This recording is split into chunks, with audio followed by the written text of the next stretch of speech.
This is the Bar Steward's Enquiry. Right? You're talking absolute rubbish. Absolute rubbish. In what way? You were an underachiever in life. I saved your bacon one time. You were gone. You handled that well. I couldn't save you. But you did the right thing. But that's why you don't know anything about racing, John. I didn't say I do. Right? I'm saying that... What have you contributed to racing? You're one of these take-out merchants. Take out all you can. And a huge warm welcome from the Easter Bunny. It's Easter weekend, and you getting your Bar Stewards fix for Musselburgh. And that's about it, really. We've got jumps. But joining me to go through the flat and other things, we've got a crack flat team tonight. This is a good lineup. It's myself, John Lang, Nick Davis, and Jack. Good evening, guys. Evening, Lee. Yes, Good evening, everybody. It's lovely to have Nick back on the show after his winter sabbatical. He doesn't do winters, he doesn't do the sticks, and he's not that bothered about shit arsehole weather either. So, Nick, great to have you on the show, and hopefully it'll be a cracking summer ahead for you. Right, without further ado, it's Best Bets round. This is where we go 1, 2, and 3 points. And John, I'm going to come to you. Kick us off with a belter, please. Well, I can't kick it off with a belter, I'll kick it off with a tip anyway. This is in the 3 o'clock at Musselburgh, and it's Zarzini. This one put himself in line for what I thought was going to be a good season when he won this last year, when getting into all sorts of trouble. He had to switch twice, still managed to get there. He didn't have things drop right afterwards, but he wasn't always placed to best advantage, because I was wanting him to run in certain races, and Mr. Barron ended up going for other races a lot of the time. But when things looked right for him at Ascot, he ran pretty well. So it's nice to see him back here, and it's nice to see him off an even lower mark than when he won this. There ought to be enough pace on to thin them out for him, come on strongly. So I think he's worth another tickle this year, despite him not having a prep run. 1 point win. 1 point win. I'm going to give you the 6-1 with Denise, John. I think that's fair enough. Okay. Yes, 6-1 with Denise Zarzini, and John loves this horse. He's his cliff horse from last year, so he's hoping that he'll do the biz. First time. 9 cliff horses last year. I kept falling off them. Yeah. I know what you mean. Last year was tough. We had a lot of hard lines, didn't we, between us on the show as well. I managed to get Giavolot, the Ledger third beat in an handicap off 88 or something. You know, we went some harder lines and Pete Doherty. Yeah, cracking, John. Love it to start the show. Okay, Jack Veach, coming to you. Right, so we're off over the Irish Sea, and we're going to, I believe, the home of Icy over at Cork, and we're looking at the 3:30. I think it's feature race of the day, 6 furlong listed sprint. Going to be taking a flyer at one of Nasty Jim's, Clever and Cool. Now, obviously, the hot pot Tenebrism makes the market. I do think she's a lovely horse. You know, I've tipped her up on the show before, and she could easily go and win. But this can't be the main target. You know, Aidan's already spoken about Ascot and having plans for that. So I think she'll possibly be needing the run. And the angle with Clever and Cool, you know, it's a typical Nasty Jim horse in the sense that she's been highly tried. She was, you know, tried a number of group races at the back end of last year as a 2-year-old. Ran creditably without really troubling too well. A couple of placed efforts over 7 furlongs. But looking back to her maiden, where she won very handily over the minimum trip of 5 in a Cork maiden at this track, and I think the return to 6 furlong will be a positive.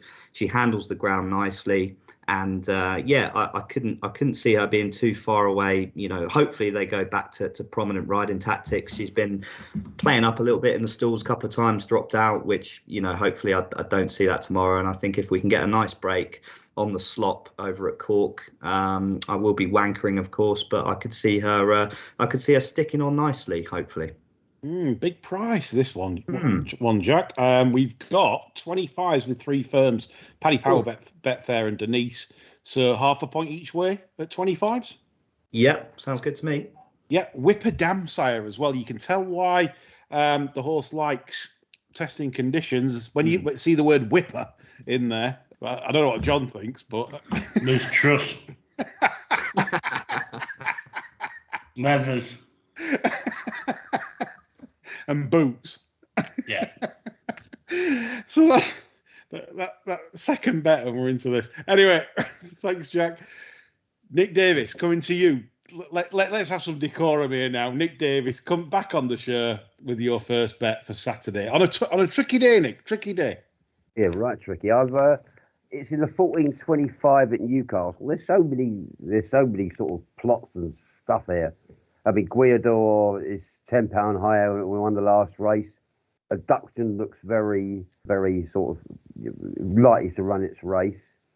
Our old mate Volatile Analysis was withdrawn, and that's what's made up my mind. It looks his number, he's out, and I don't know how to pronounce it. It's the other one, Giola Sicilia or wherever it is. I think it's Giola Checker is probably the. It's been done, and it's had his win done. It's won here before. Yeah, tomorrow's race is pretty pony. So what I'm doing is I'm taking a swing at this one.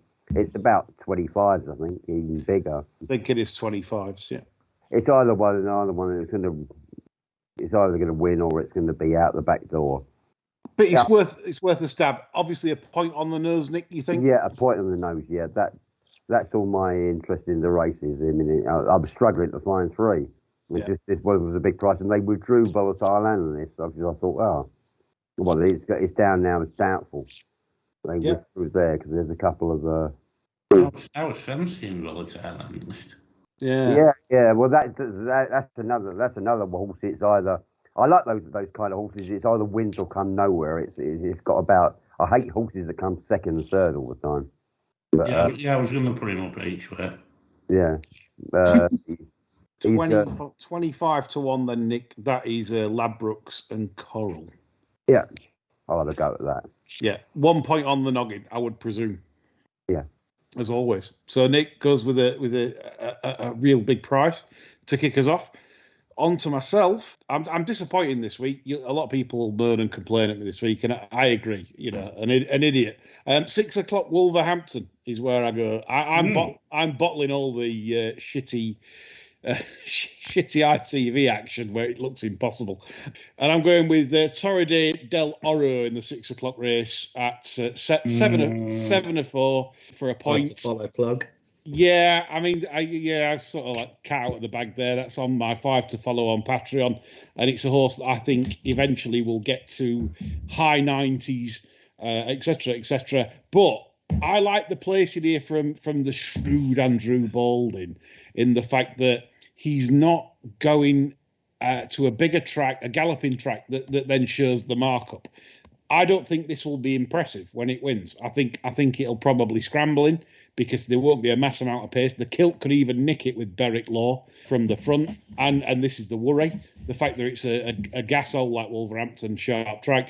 And Torre del Oro is going to be a bit of a grinder. I expect it to improve over 14 furlongs later this season on a nice galloping track. So, it's not the proverbial certainty, as you'd like to call it, but it's going to win off a lot higher than 77. But I think Andrew Balding, the shrewd he is, might want to win this scrambling in, going up 4, and then lining up a nice prize for it. Because look at the prize money; they're not bothered about winning £4,187.20. The Mary Scotties, Coltrane owners, etc. They want a nice. They've got a nice prize on their horizons. So I wouldn't go. I wouldn't dip my balls in the old kiln, so to speak. But I would certainly think I'd be disappointed if Torre del Oro doesn't win off an even pace in this. So 1 point win for me at 7-4 to finish the round off. Okay, Jack, I'm going to come back to you. So I will be taking on our good friend Nick in the 225 at Mussey in the Silver Arrow Handicap. And the horse in question is Grant Chewer's Dirty Old Town. So interesting one about this horse, really. I mean, you look at his back class. He came second on the same card last year in the 3-year-old mile handicap. Ran very well. Kind of went a little bit downhill from there. I mean, they pitched him in some nice races. He did have a standout second over 7 on the soft in Donny at the back end, behind New Kingdom, which I think is a very nice horse. And they pitched him into the Lincoln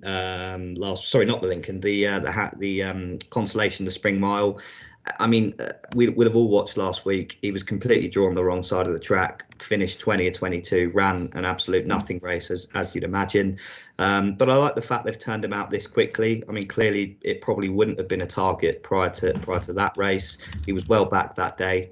And I think this is probably an easier race and a nicer spot for him. I just think this horse has got juice on the mark of 86. You know, he's running in group races back end as a 2-year-old. And I like the fact Grant's turned him out this quickly. And I thought that the sort of 8-1 was pretty fair. I mean, it's a hot enough race.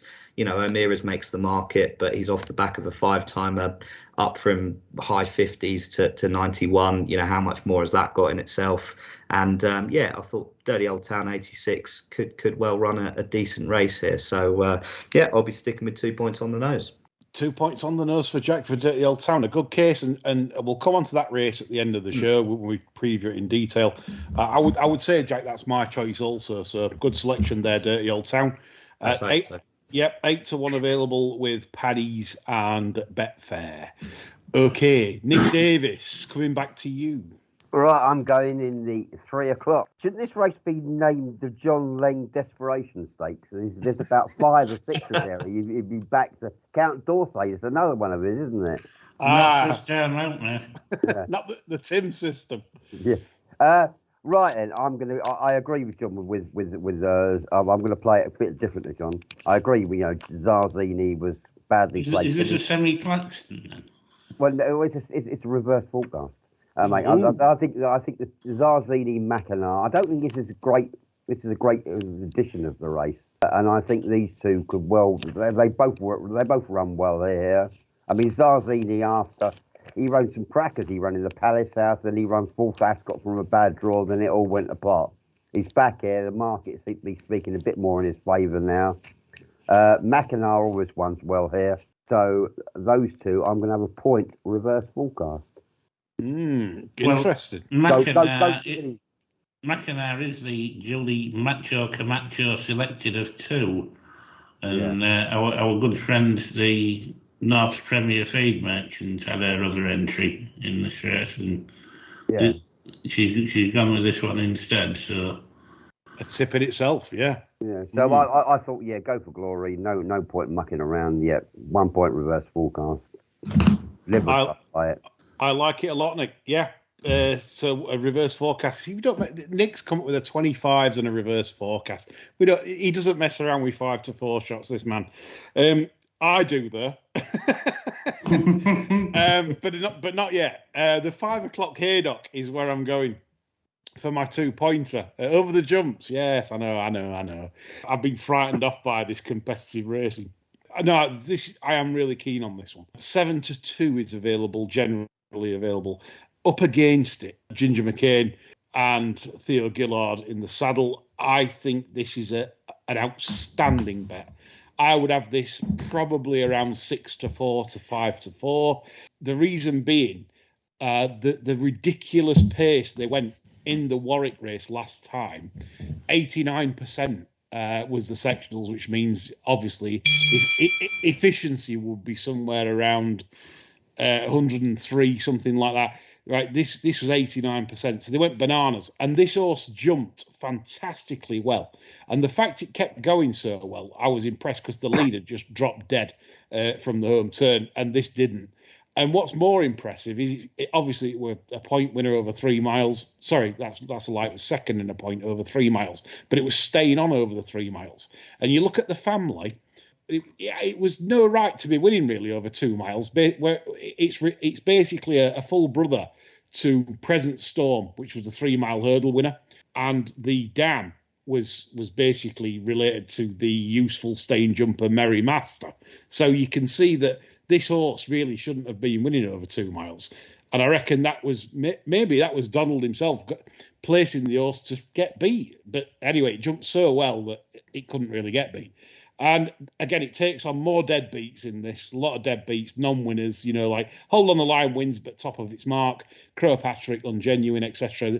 There's lots of bad ones in here. 7-2 is absolutely ludicrous.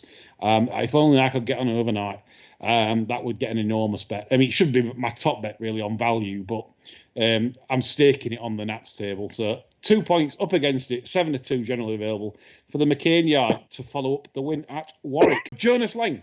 Okay.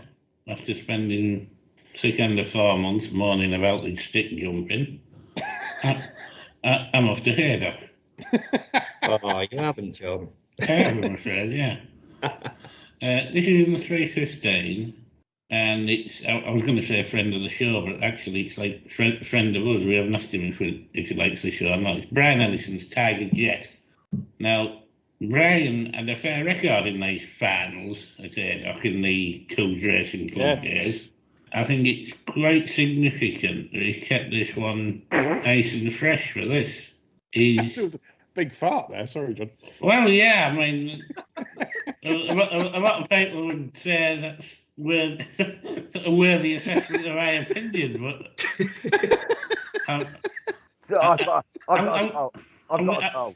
There's a lot of schnitzel and stuff going on in the Austrian Alps. That could be why. Well, yeah. Anyway, I'm gonna crack on the. He's been so keen in some races this year, like small fields and that, and hopefully the larger field and probably even pace will enable the jockey to get him to settle nicely. He had a nice sighter for this at Kelso last time. Wasn't really asked a question about getting in the race, but he proved himself a scrapper when he won at Newcastle in November, despite bollocks in the last. He's got a nice low weight here, and he should be going on when the show and these have had enough. So 1 point each way. 1 point each way. You're right, John. I mean, Brian's record in these finals, and recently at Musselburgh, if you remember. Yeah, he likes a series, doesn't he? He does, and he because he knows, right? For us, I mean, Brian really now he won't be classed as a major yard. He's sort of, the tackle he's got now. He's not what he had, when Philip Martin were chucking a lot of horses at him. So now he's got Tashcan on the flat and stuff like that. So he's still relevant, but like you said, John, he works out where the money is, and he's got it's a shrewd selection. This 14-1 general available, John. 5 places. You happy with that? Lovely. Right, 1 each way for John at 14s. Okay, it's a bit windy on this show at the moment, but Yeah. But that was fun. That was top class. Right, on to the 3-point round then. I'll kick us off because I'll guarantee you mine's the most boring. And people slander me for this. But no, So, that. He tickled the producer, I can tell you. She's proper on a laughing fit at the moment. Right, it's a 2:15. Wasn't that started, was it? Could well have been, to be honest. Who's earning up? Anyway, 2:15 Newton Abbott is where I'm going. I know, another jump bet. But this is the proverbial... I don't like using the word because it's like Muggs uses it, so it's a certainty. But if it stands up, it is. Cap Chidley for the Tim Vaughan Yard. Now, I want people that, before you bite this, I want you to watch the ride it got last time from James Davis. It clearly wasn't there to win. I think the lad was embarrassed because there was a horse that fell, I think, 3 out or 2 out, and he was left in second. He's thinking, what the hell do I do now? And then the one in front starts to pack in, but he still doesn't ride it on the running. He has no intention. So it wasn't there to win, obviously. And this horse jumped fantastically well, showed up well in a point-to-point when second to Waspy at... I think it was at Toonbridge in Ireland.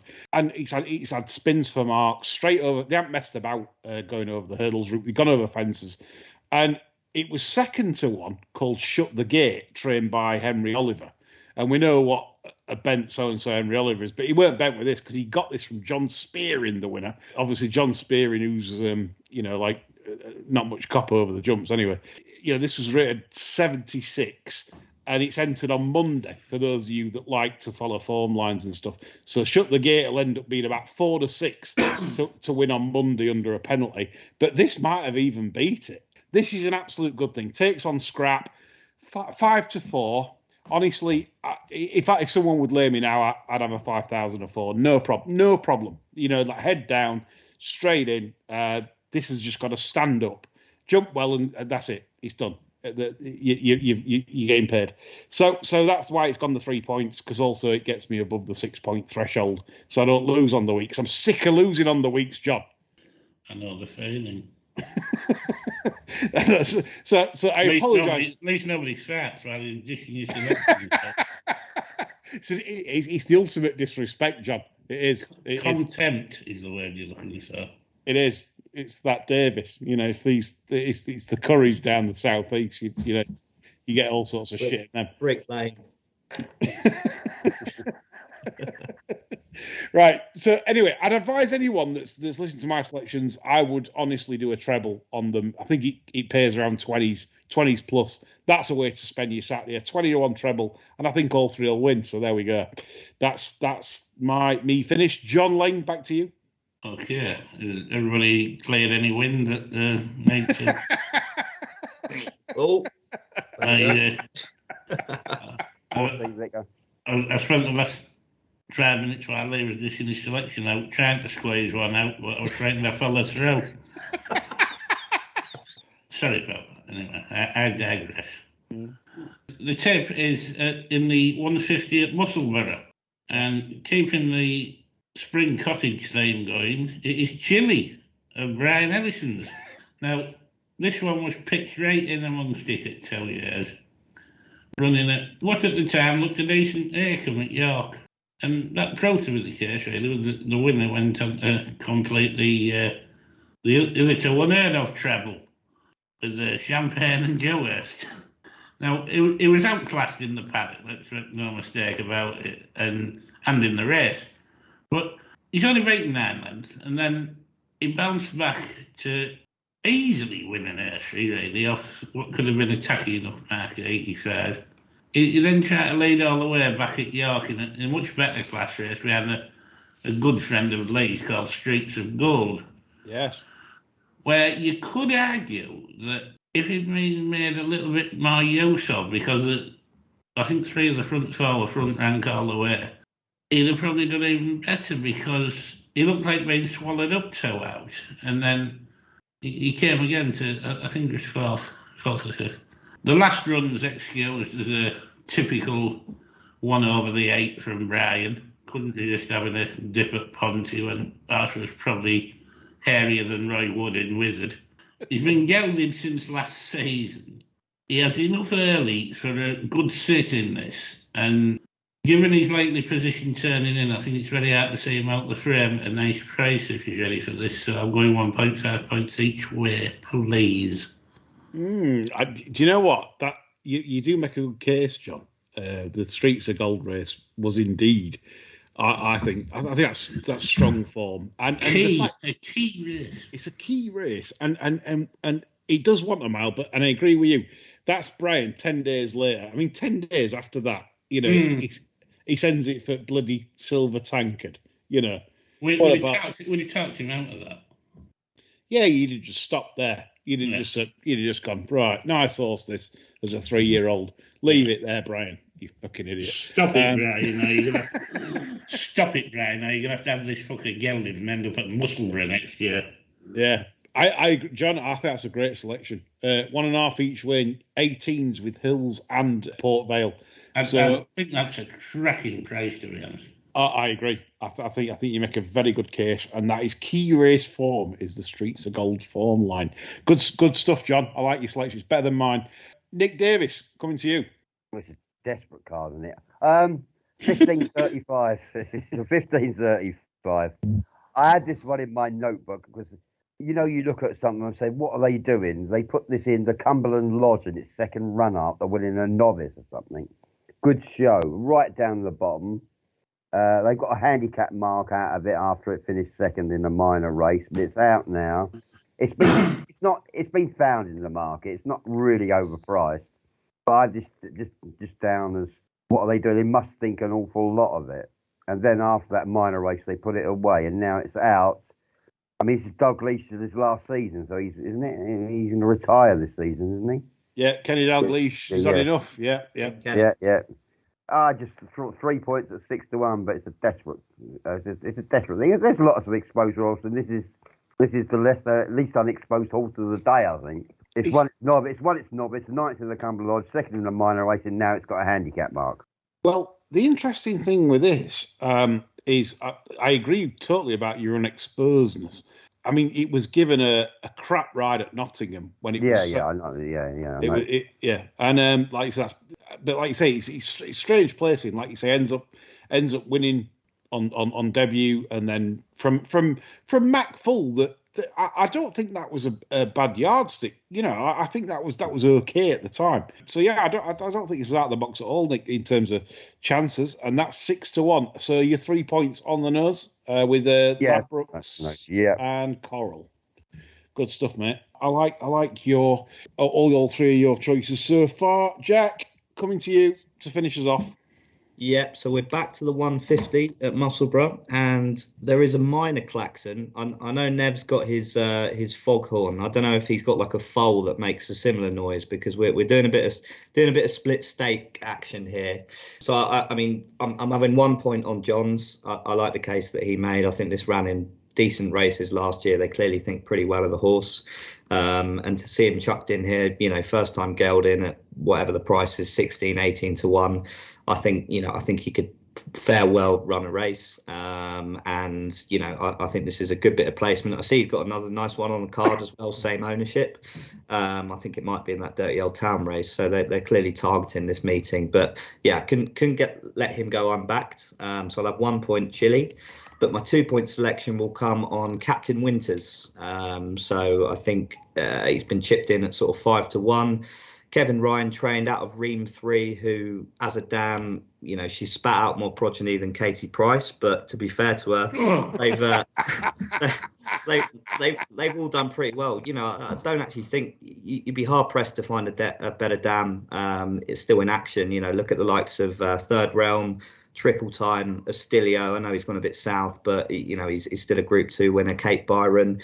Absolutely no reason to think this doesn't train on at 3. I see the first time pieces have been chucked on. I think that's a benefit. You know, you look at his last couple of runs. He's been very keen.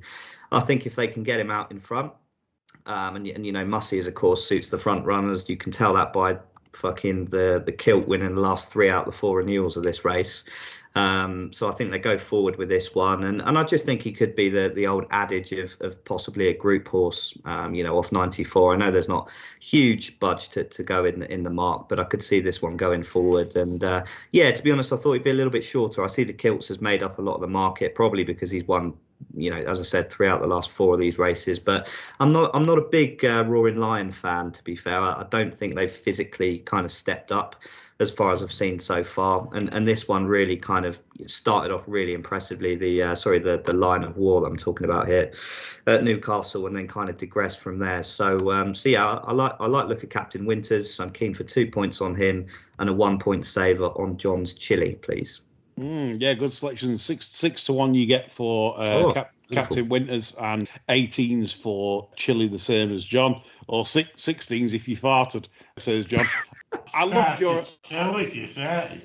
your Katie Price analogy. Let's hope that Captain Winters isn't what was that dam in the 70s who didn't it produce something like Juliet Marnie and Julio Mariner and something else of about 4, and about 3 of them won classics or something? Scintillate was the other one, right? I can't remember. Yeah, I think Scintillate was the third one. Yeah. One of the Oaks. That's some damn in it. A legend winner and 2 Oaks winners. Some relatively Kiwis, wasn't it?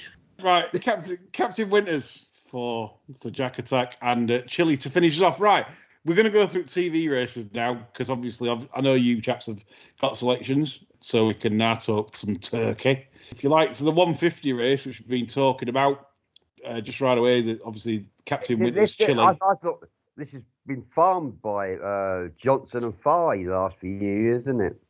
Yeah, I mean, the kilt's a disgrace because this is all the kilt does. He pinches things from the front, as we know. And the annoying thing is, You tipped him last year and he held one up. he did. He actually did. Yeah, he dropped it. Yeah, you were a bastard. There's pacing 1 and 2 here, aren't there? There's pacing 1 and 2, I think.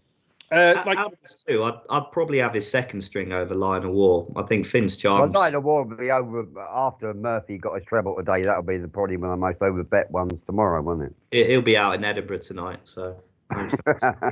Yes, good old O'Sheen. Can he resist tonight? Can he resist? Be on the Charlie. Right, so the Finn's Charm thing for me was interesting. I looked on a pedigree angle because look at the family. There was only 2 good ones in the family. Both were by I would call more like speed influences, Exceed and Excel and Oasis Dream. And I'm not saying like Kingman's not a speed influence because it's pretty sort of but I just think Exceed and Excel and Oasis Dream are more about speed, and they were the 2 best ones. Everything else in the family with Finn's Charm turned out so good. I mean, the 2 that was by Dubawi, they won 1 from 27 races between them. So I'm not sure whether Finn's Charm, it's got no entries, possibly train on. I was just thinking, I don't know. It's quite a size, but it was an interesting horse last year, I thought, because did they go to the Chesham with it? Yeah, 4th in the Chesham. They tried making the running in the Chesham when it shows how much too fast they went, because Holloway Boy came from nearly last to first in that, and he was pretty highly tried afterwards, really, wasn't he? Yeah, I do concede that he was very impressive at Musselburgh when he was odds on. He ran well in the Chesham. I just preferred, I like when I look at pedigrees where they're successful, what they breed with, and it looks to me, I don't know, is it one of them? The horse doesn't even know what trip it wants. I don't know what trip it wants. Does it want 1.25 miles? Does it want 6? What does it? No one actually knows, because it's not bred. It's not really bred for. I thought they got a bit giddy with this after it won at Musselburgh, because when you look at who he beats, he's beating like Ian Jardine, Adrian Keatley, Jim Goldie, and Ian Jardine. So they're well backed off him a bit. Yeah. I think the powerhouse has had a lot of reputation to live up to after an 8-length win there, and this is probably more his bag. A good starting point for him. Yeah, it's certainly good from Captain Winters. I did feel was interesting because of the run at Haydock.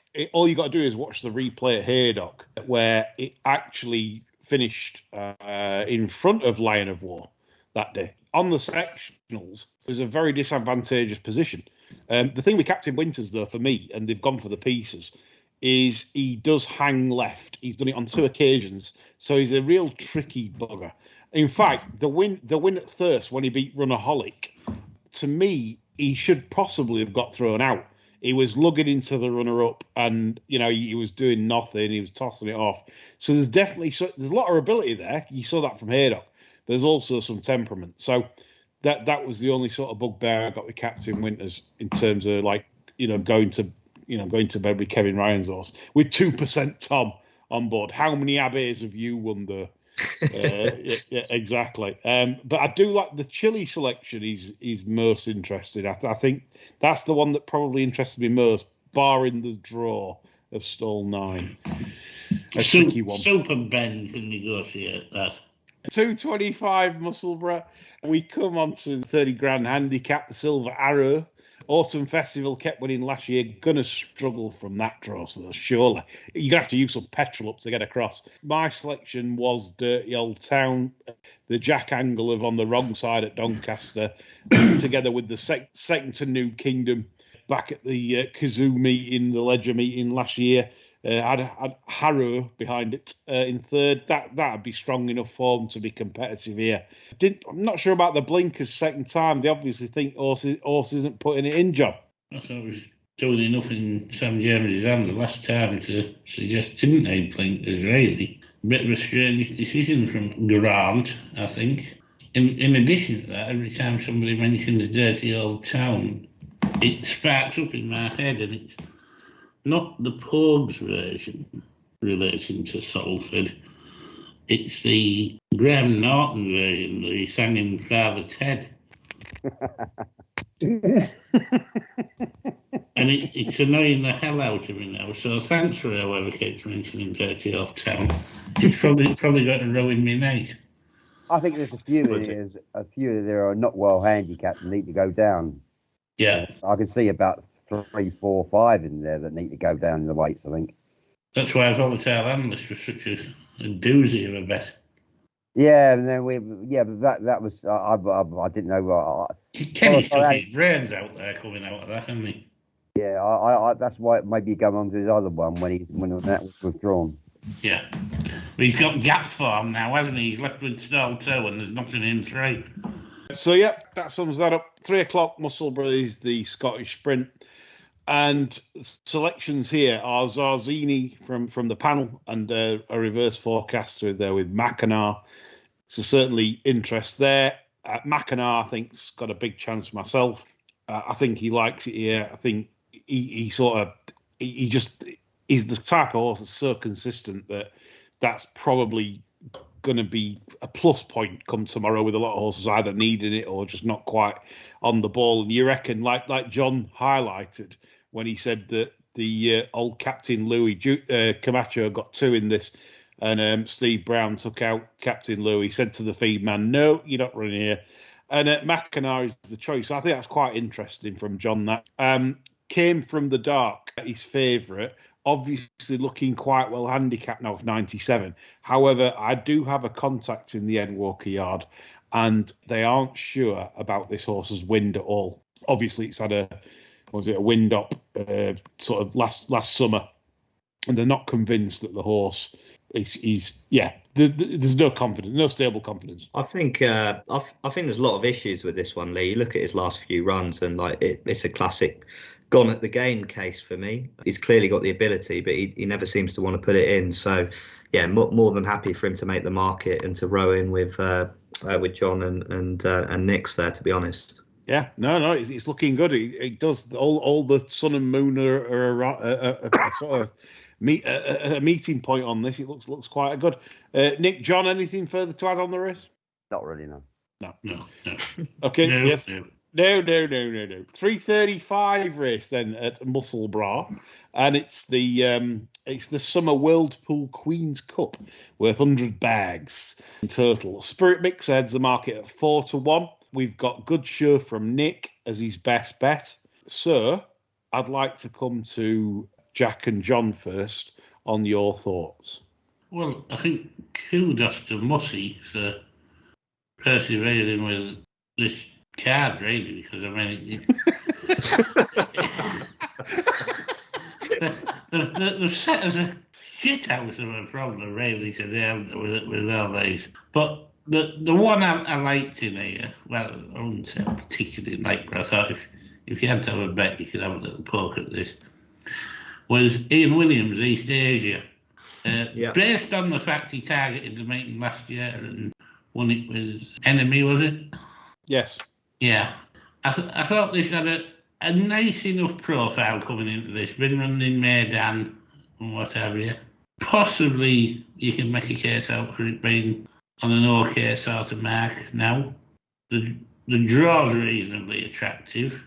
I think it's a bigger factor than you realise around Mussy. You need to be somewhere near the rail when you. Is this a 4-bend race or 3? Yeah. Yeah. I mean, he's had interesting form with the likes of Manobo in the past. Buick didn't ask him to do a lot at Kempton when in his prep race, as though they had one eye on this. I think he could have done well at 18th. It's a good case, actually, John. I mean, this horse has never won on the all-weather, so he's clearly... He's had a prep, hasn't he? Yeah, never ever won on the all-weather. All these 4 wins have come on turf, and if you segregate the two and you just look at the turf form and go, right, ignore that, like you say, second to Manobo, 5.5 lengths behind that, you've already highlighted that. Pissed Up at Nottingham, off 85, absolutely one head in chest. It is interesting at a price. I like, yeah, you make a good case. 18-1 as well, so that's not bad. Jack? Yeah, I was with John. The two that interested me were East Asia for the points that he made. I thought that could be a target. You know, he's an old boy, but he's not exactly been highly tried. It looks like this one could have been in mind. I liked Metier. His Donning November handicap win was good. If it turned up sloppy here, he could well be a player from that draw. Never mind his all-weather. And I don't even know why they send this one over sticks, to be honest. He's clearly a nice, 12, 14 furlong, back-end slop handicapper. So I think he's worth a shout. And I really just didn't like the Fav, to be honest. I think, he's got some good back class. But if you've got O'Sheen at the meeting, why are you sticking Callum Hutchinson on to take off 5? I mean, to me, that just suggests you think you don't like his mark. So I didn't really like him. I liked Nick's view on Good Show. It's a really open race, but I think Metier and East Asia were two that interested me. Yeah, good stuff. Davis, anything from you? Apart from good Show? I went through. I thought a lot of them were exposed, and I thought this is possibly, if anything's there that could be a few fan head of the handicap. This is definitely it. Yeah, one I thought might run well, but probably not as strong a case as what you three have made. I just thought I'd like to look at the ground, because I don't really trust Musselburgh. He can ride very, very slow. Good to soft is a broad word. It could be soft, it could be incredibly slow. But I thought if the ground was like pretty testing, I'd be taking a close look at this, because this horse does like the mud. Obviously, third to Metier in the November handicap, and I think the thing with me that had to make the running in the November handicap, which is never ideal at Doncaster, as we know. So I just think that was interesting for Declan, and he said that they've got it really fit for this race. So I would say that for me possibly at 12's an interest, but I don't think that's a stronger case as what Jack and John and Nick have made for their choices. So we're going to leave it at that. Any other business, chaps, on the Saturday? Thought St James had walked in there. I had to struggle to find those three. Yeah, you can't even put them on TV these days. It's that heavily edited at Carry On Films. I'll chuck one in for tomorrow. I'm nearly stuck in my 3, actually. And then I thought, don't be so fucking stupid. This is Sam Barton in the 240 at Haydock. I've observed this one's chasing career with fluctuating levels of disappointment over the last 2 seasons. But today would be a good day to put all this potential together and cop a decent prize at a decent price. Some of his more eye-catching efforts over hurdles were on softer ground he's run on lately. And the more slightly holding stuff around here might slow things down enough that it didn't put him under too much pressure. There's been mitigation on occasion. I mean, he got smashed into at the first at Wincamp, and jockey did well to stay on board right to pull up straight away. He's always given the impression there's an engine under the hood, and I think the trainer's probably in as good a form as she's been in all season, with lots of the horses are catching my eye at the minute in the paddock, looking really well. He's 132 over hurdles. I think he's about mid-120s over fences. So the mark's got a bit of potential. He's not one to go to war over, but I don't think he's interesting at a fairly big price. 20-1, John. Yeah, absolutely. We like that in terms of price. So, yeah, that's John with Sam Barton at Haydock. Nothing from Nick given by Sid James laugh. Jack, anything else for you for the weekend? Something for the weekend, sir? Absolutely nothing, Lee. I'm afraid I will be. I'll be heading back from sunny Austria tomorrow. So hopefully we'll get a few winners between us, and we'll go again next week. Indeed. Hope you enjoyed the show, chaps. That's me, John, Nick, and Jack back for the flat. What a gang. Quentin Franks also. Richmond even chips in because he was last season's flat table winner. So it's a good season ahead. No wonder he was at all these early fucking meetings, didn't he? We're all starting on -28. Good job we didn't have all-weather finals today. He'd have loved that. Yeah, he loves that shit. Does Richmond? So that's all from us. We're back on Sunday chatting more shit. Bye for now.